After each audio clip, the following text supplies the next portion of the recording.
again, homies. This is Sarah. And this is Ashley. And this is Hometown Homicide.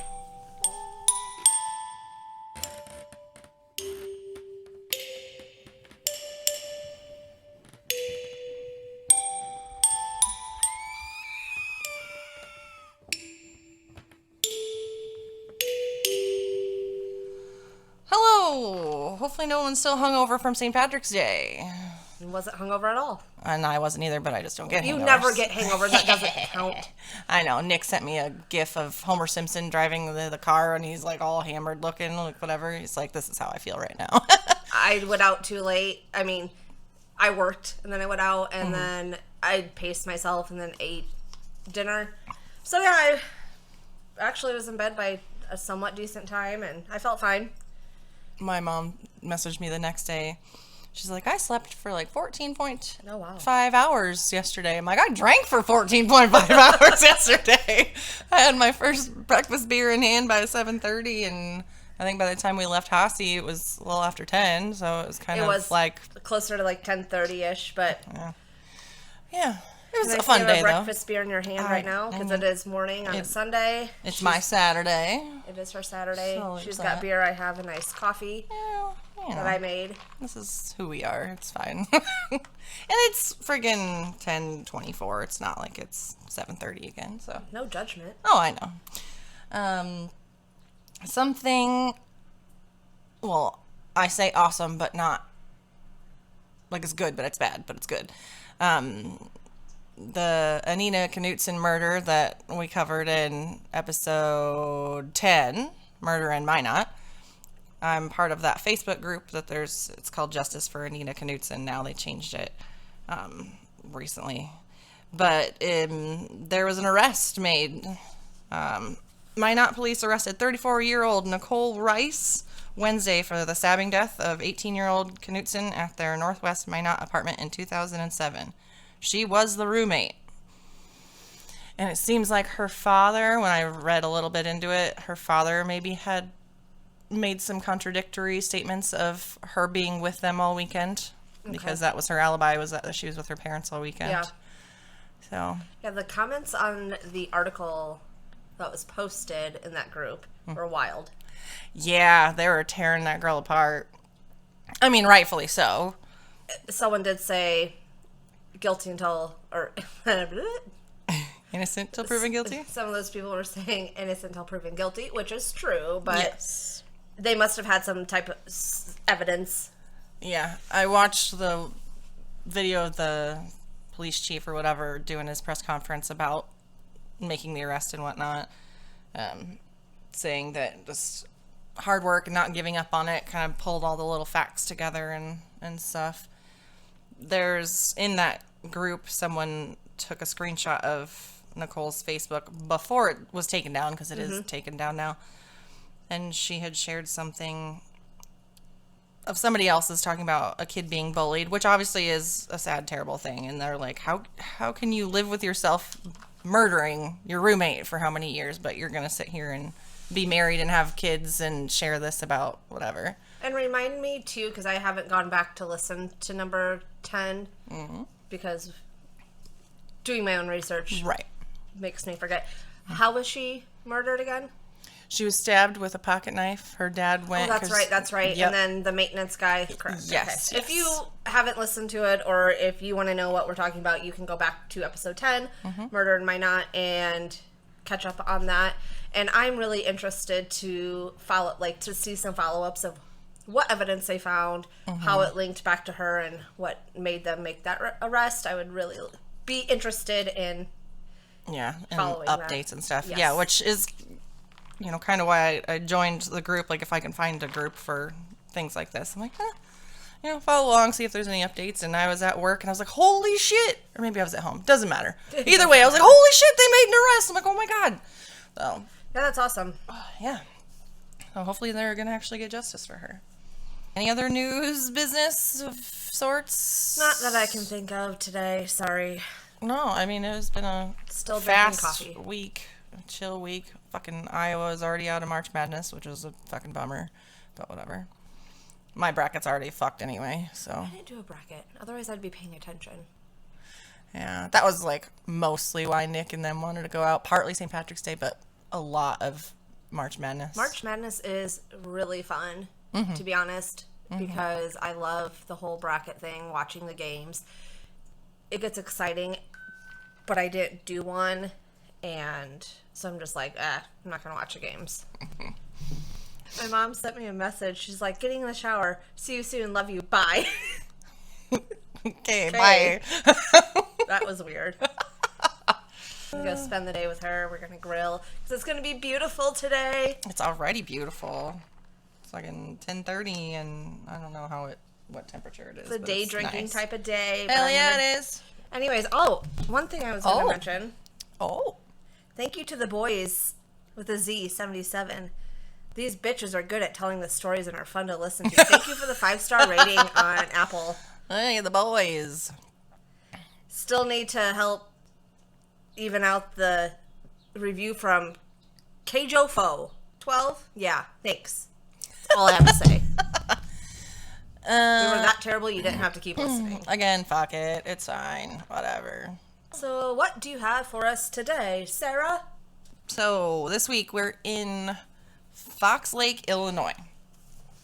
In the morning hours of Tuesday, September 1st, 2015, Officer Lieutenant Joe Glenowitz of the Fox Lake Police Department was on duty in his cruiser near an abandoned cement plant.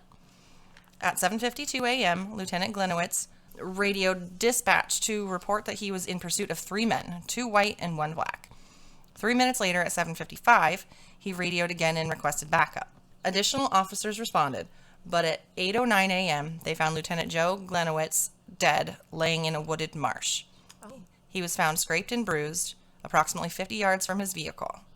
His glasses, radio, baton, taser, and pepper spray strewn about, indicating a struggle. His gun was missing. The lieutenant had been shot twice. 1 bullet stopped by his vest, but the other shot entered his upper chest at a downward angle, proving to be fatal. Murder is obviously a bad thing. We all know that. But the murder of a police officer while he's on duty, there would be hell to pay.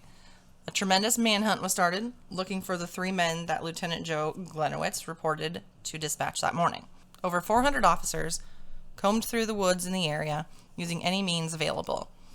They were on foot, on ATVs, some were on horseback, they utilized helicopters and even drones. Federal agencies even came out to help in the search and investigation, including the FBI and the ATF. On September 2nd, so just the next day, a massive crowd assembled for a vigil at the Lakefront Park in Fox Lake. Joe's wife and 4 sons spoke to the people in attendance, thanking them for their support. The Chicago Bears even displayed a tribute to Lieutenant Glenowitz during a preseason game on September 3rd. Fuck the Bears. I was thinking the same thing. Well, I mean, I'm not go Chiefs, but I was like, do I make a joke about the Bears? Do I not? Thousands were in attendance at his funeral service in Antioch, Illinois on September 7th. Hundreds of those people were law enforcement officials and police officers from around the United States. The funeral procession was 18 miles in length. I could imagine. Mm-hmm.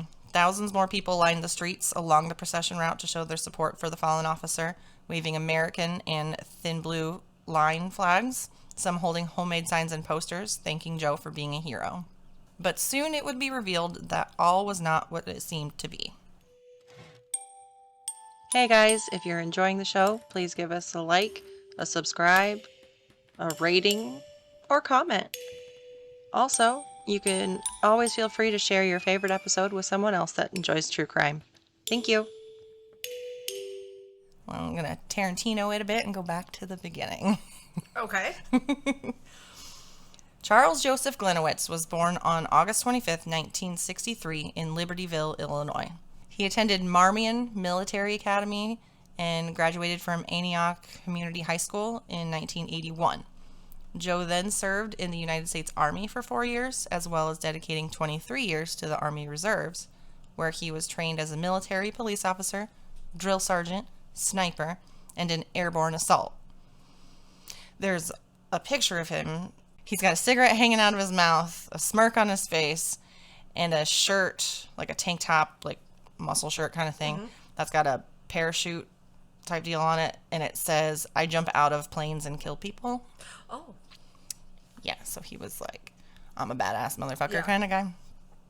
While enlisted, he reached the rank of first sergeant. Because of this Army history and his physical appearance, being a very trim and fit 5'11" in height and weighing 160 pounds, he was easily nicknamed G.I. Joe. Joe joined the Fox Lake Police Department, FLPD, in 1895. He went back in time with his knowledge of the future and joined the fucking police department. Where's this time machine at? Christ on a crutch. Christ on a crutch. He joined the FLPD in 1985. Fox Lake is referenced a lot as a village of approximately 10,000 people, and I'm like, what the fuck are you gonna call our town? Like, not CR, but, you know, like, our town's like a speck on the map. Like, I don't even know. I mean, my town is literally has the penitentiary as part of the population. That's true, yeah. So. I never think about that, though. I just think, like, school-wise was about the same, so, meh. But Fox Lake can be found about 60 miles north of Chicago within the chain of lakes, which I didn't know what that was, and I had to look it up. According to Wikipedia, the chain of lakes, or simply the chain, is a waterway system in northeast Illinois composed of 15 lakes connected by the Fox River and man-made channels. So that's what that is. He started as a patrol officer, as they like always do, then accumulated additional training and certifications. This included SWAT, police canine handling, as well as becoming a certified evidence technician. In the midst of his PD and Army career, in 1989, he married his wife, Melody, and they had 4 sons together. One of his sons, Donald DJ, like what he went by, followed in his father's footsteps and joined the Army. And just 9 years after his start with the FLPD, he was promoted to sergeant, and then in 2006, he was promoted to lieutenant.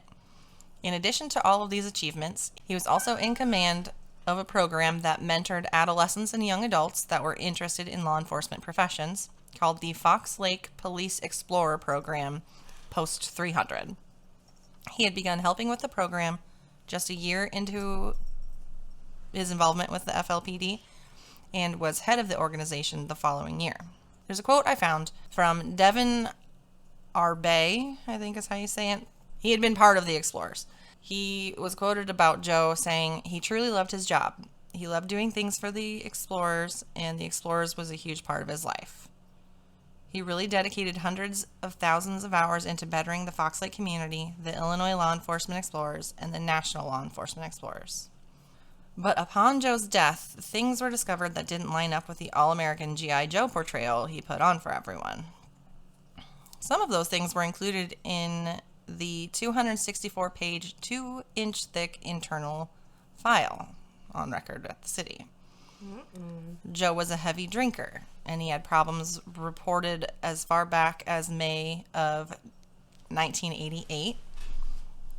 He had passed out in his truck with it running, his foot pressed down on the pedal, so it was running full throttle while on the shoulder of an Illinois highway. Oh no. Yeah, it's not great. The county sheriff that found Joe like this couldn't wake Joe, so a tow was arranged for the truck, and I'm assuming he just took him home, because it didn't say anything about like waking up in the drunk tank or, you know, anything like that. It just was reported that when he did wake up in the morning, he thought his truck was stolen because he didn't remember what happened to it. Yeah. A few months later, in August of that same year, he failed to show for work, which he attributed to drinking, and the result was a 2-day suspension. He was habitually late for work in 1999 and 2000, and then in 2003, he was demoted to sergeant from the rank of commander for a while because he got back up again, but because of, quote, problems in the communications division that he oversaw. Then things started to get bad, if that wasn't already bad. A woman under his command in the FLPD and a fellow Explorer unit employee reported that in 2000, the lieutenant had pressured her to perform oral sex on him 5 separate times. I am not clear if the acts occurred or if he was just like trying to persuade her, because it didn't specify. I put in my notes, either way, gross. She later resigned from the Explorer program and reported the misconduct, after which a federal suit was filed. Unfortunately, the suit was later dismissed after the woman and her attorney failed to file discovery responses by the set deadlines, which, as an attorney, isn't like part of your fucking job to know when these deadlines are and get your shit together? But I digress. It was said in the suit, though, that the police chief at the time had addressed Joe with the information about the sexual harassment and whatnot. And Joe admitted to it, and the chief recommended a 30-day suspension and sexual addiction counseling. In 2009, there was a two-page letter submitted to Cindy Irwin, who was the mayor at the time, revealing a laundry list of wrongdoing by the lieutenant. It was signed, quote, anonymous members of the Fox Lake Police Department. And the letter described a variety of shocking actions and abuse of power, including sexually harassing and threatening / intimidating a dispatcher, which in another source I found specifically mentioned that Joe insinuated that he could shoot her and then hide her body. And also, while they were in the radio room together, he pulled out his service weapon. Wow. Yeah, he had been kicked out of bars for being extremely drunk. He skipped out on a $300 bar tab one night. He had been visiting different premises, quote, with certain women, not his wife, end quote. Copping a feel, no pun intended, because I literally like typed copping a feel. I'm like, it's not funny, but I'm like, cop. Copping a feel of a woman's breasts at the police department Christmas party. He was suspended 6 separate times for, quote, an inappropriate sexual relationship with a subordinate. Suspects would warn other officers against arresting them because, quote, they were friends with Joey. Wait, so like when other cops would arrest someone, they'd be like, I'm friends with Joey. So don't like... Yeah, like, what are you doing? It's like, oh, I know I'm the friends owner. with Joey. Yep, exactly that kind of shit. Cool. Doesn't mean you didn't fuck up. Those are the worst type of people. Sorry. Right? No, you good. Letting Explorer Post members wear official police attire, which is a no-no. Using a gift certificate donated to the department and getting a tattoo while on duty. Oh. Allowed civilians to fill their gas tanks at the police department gas station. And this one is my favorite. Using his squad car for personal errands and also to transport his family to Wisconsin for vacation. I thought you were going to say using it to hook up with these other women that aren't his wife. I mean, I wouldn't doubt that happened as well, but you just fucking driving your fam across state lines for vacation in your squad car. That would not be a comfortable drive. Get the fuck out of here, right? I mean, whatever. Maybe he had an SUV. At that point, if you're letting people that are not a part of the department use the gas to fill up their cars, why didn't he just use it for his personal vehicle? But I digress. The commander of the Lake County Major Crimes Task Force, George Falenko, was quoted as saying, "If I knew about that personal file and I was a parent, I certainly wouldn't put my child in the Explorer program under his tutelage." It's like sick burn, dude. Chris Cavelli, who was a detective with the same task force, stated, "It's unusual for someone to be a lieutenant and have supervisory authority with a personal file looking like this." And it's like either people drop the ball or just 100% look the other way. The real shit began to hit the fan in March of 2014 when Fox Lake hired a new village administrator. Her name is Ann Marin, and ultimately put the cracks in G.I. Joe's facade that brought his world crumbling down around him. Ann must have had an inkling that something was awry when she was auditing the Fox Lake's finances, as into 2015, she wanted information about the inventory and funds of the Explorer Post program. Behind his red, white, and blue boy front, he had a green heart. Motherfucker was greedy. And the investigation after his death discovered that his panic was very clear in messages he sent people close to him, including his wife and son, DJ. Over at least the last 7 years prior to his death, Lieutenant Joe Glenowitz had been stealing and laundering tens of thousands of dollars from the youth program. Joe would use the Explorer program funds as if they were his own, making mortgage payments, traveling first class, buying Starbucks, paying for health club memberships, and also access to porn sites. Of course. Yeah. You know, the money that's supposed to go to the youth to build the community. But yeah. Yeah, fuck it. In one article, Disgusting. I'm going to read just a whole little quote from them. In one article, quote, investigators also discovered large stockpiles of military surplus gear in his police explorer headquarters, such as Kevlar helmets, radios, ballistic vests, combat boots, gas masks, and gun belts by the hundreds. Authorities stated it would have been impossible for Glenowitz to provide documentation for these items because he had been obtaining the gear through fraud, and that these surplus items were meant for use by actual police officers, not explorers.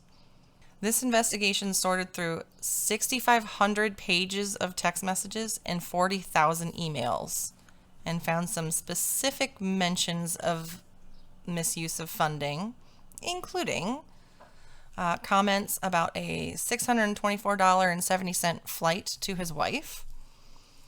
To his son DJ, Joe's statements pointed to an unidentified expense of $1,600 and another of $777. Also telling his son that he'd need to, quote, start dumping money into that account or you will be visiting me in jail. So he knew. I mean, obviously he knew what he was doing wrong, but he was like, okay, time to start backtracking. Yeah.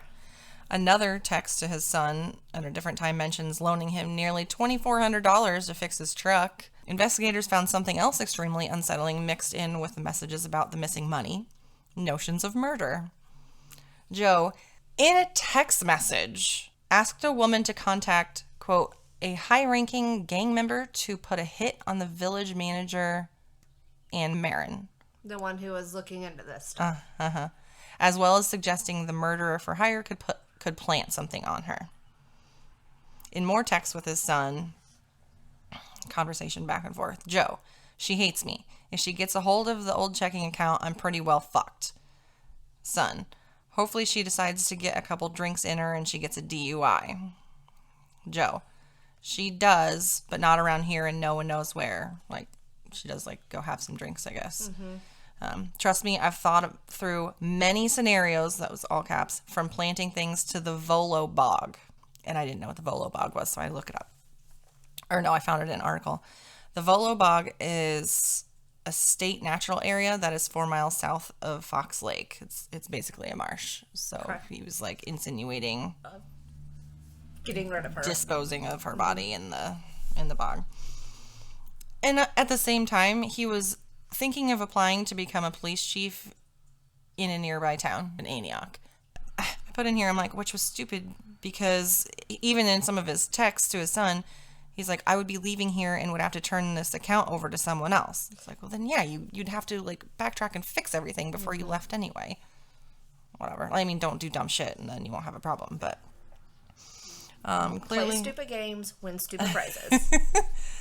He needed to get his shit figured out regardless, and Ann Marin was just forcing his hand sooner than he could deal with. This was obvious when he stated in another text, quote, she has now demanded a complete inventory of Explorer Central and a financial support, ... FML, which if anybody for some reason doesn't know means fuck my life. That particular text was sent to the former police chief, which makes it seem like the former police chief also knew what was going on. Like maybe he was in on it. Yeah, or looking the other way or something. Unrelated to, or supposedly unrelated, they said it didn't connect with anything. They did find small baggies of cocaine in his desk after his death, so, you know. Why does that not surprise me with this In an guy? unmarked evidence bag. I wonder how much evidence like that went missing under his Right. time there.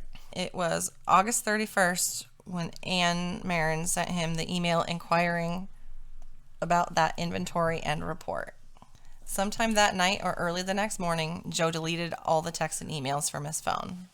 Which are never really deleted. Exactly. Thank you. I'm like, I was going to give you a slight pause to see if you walked into my web. But yeah, you're a fucking police officer. I know this was 2015, but get it together. You're gonna fucking think that shit's gone forever? Dumbass. I mean, that's rude. People can be mad at me. That's fine. But yeah, they got Quantico involved and fucking got all that shit recovered. Anyway, since Joe was an explorer's trainer, he was experienced at creating fake crime scenes.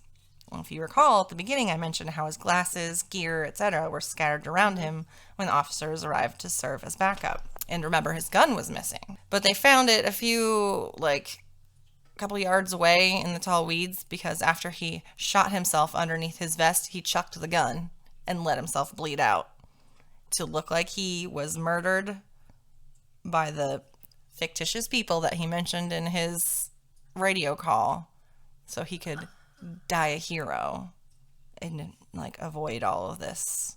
What? Yeah. I put in here, I'm like, he bled out like a chicken shit thief, wanting to continue to lead the community in believing that he was a good man and upholder of the law, blaming his death on 2 white men and 1 black man in a second-to-last radio transaction. The resulting 2-month investigation that cost $300,000 and involved 150 investigators proved that he was lying scum and actually brought trouble for his son and wife as well in all the messages that were discovered. I didn't see anything about the son so much, which was semi-side note. I wasn't going to get into it too much, but I had stumbled upon, in February of this year, Joe's widow, Melody Glenowitz, pled guilty to 1 felony count of deceptive practices in connection with financial misdeeds committed by Joe. She pled guilty as part of the deal her attorneys made with prosecutors to avoid an embezzlement trial. Apparently, the charge is felony, punishable by up to 3 years in prison. The judge is going to make a decision for sentencing on April 12th, so we'll have an update hopefully in less than a month about this. Because her attorneys are trying to go for what's called a second chance probation. So it's an option for some first-time offenders in that she would just get probation instead of jail time. I'm like, pretty sure she doesn't deserve that. Right. Like, you knew your husband, you used money that, you let your husband steal from this youth program. You're an asshat. Fuck you. So did they find messages, him telling his family members or anyone else what he was planning on doing? Or how? No. How did they know that he shot himself and threw the gun? And with ballistics and whatever trajectory matched the bullet to his gun, and there was nobody around. The responding officers didn't see anybody. Does his family know he was doing this? The suicide part? Yeah. That it didn't seem like it.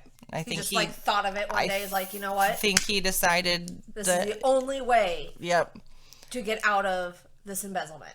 Oh, and especially with the day before, Ann Marin coming down and being like, yeah, I need to see those reports, and he panicked, and that was his, quote, only way out. Yeah, he killed himself, and then the outrage of the community. Oh, I mean, obviously, people still mourn him, understandably so, because he was an officer. He did do good things. He did inspire some youth to become officers and whatnot, but there were signs all over, which I can get one of them for the Instagram posts and whatnot. It said something about fallen hero and his picture and his name and all that stuff. People wrote liar across his face, and there was some memorial that had been put up, a statue or plaque or something that had been put up. And then when all this came out, they took it down because they're like, yeah, no.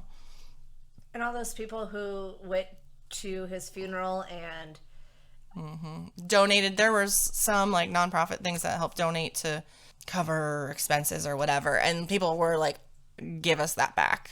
They wanted their fucking contribution back. Absolutely. Yeah. And also the investigation, that was how many, 2 months and $300,000 wasted time and money just to find out he also stole a bunch of money as well, and he wasn't who you thought he was, and sorry you guys wasted your time of coming here and paying your respect and all that stuff. And then what was it, you said 18-mile long funeral procession. What a waste of time and resources for all of those other officers from surrounding communities. had it, took away from their community to come join that. Mm-hmm. And I'm sure that lasted a few hours. Oh, I'm sure. For someone like that.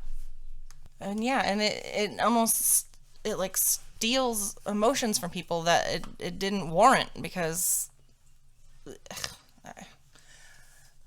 reserve your emotions and energy to mourn someone that deserves it. I don't know. And imagine how that Marin lady feels. Yeah. To find out he was looking like thought about, or maybe did try to put a hit out on her. Just because she was doing her job. His nickname went from G.I. Joe to G.I. Joke. Oh. I was like, you earned that one, bud. But yeah, that whole bizarre situation. And we're only a state over. I never heard of this. I don't think I have either. And it's not that old. So I was like, interesting. Okay. I had told Ashley on Thursday, I'm like, I have no fucking idea what I'm doing for my story this week. It was a fast week. I worked a 12-hour shift on Tuesday, and I was exhausted and slept pretty much as soon as I got home Wednesday night. And then something I learned on Thursday about a friend inspired me to kind of look up something so I could segue into, obviously, this was a suicide. He is a different type of suicide, and I'm not going to address that. But there are lots of people that suffer from depression, and for different reasons and everything, bullying or abuse, whatnot. Don't feel that you don't have options, or that there's not help, or that you don't deserve to live. Because there's always a reason. There's always a reason to stay. And if it's an emergency, dial 911. Otherwise, the National Suicide Prevention Lifeline is 1-800-273-8255. If you need help, just if you don't feel like you can talk to anybody please call them. There are other options. So. Absolutely. But yeah, that was my kind of wild ride for this week. It was interesting. Thank you for sharing. Yeah. And if you have any stories that you want us to share, or anything to get the word out, email us over at podcast@hometownhomicide.com. We do look at all of the emails that come in. You can also find us on social media, on Instagram, TikTok, at Hometown Homicide Podcast, and Facebook, and then Twitter at Ope Murder. Ope. And then also YouTube. Yes. Hometown Homicide. So, we are still running the contest. We're 88 when I looked last night, or this morning, whenever.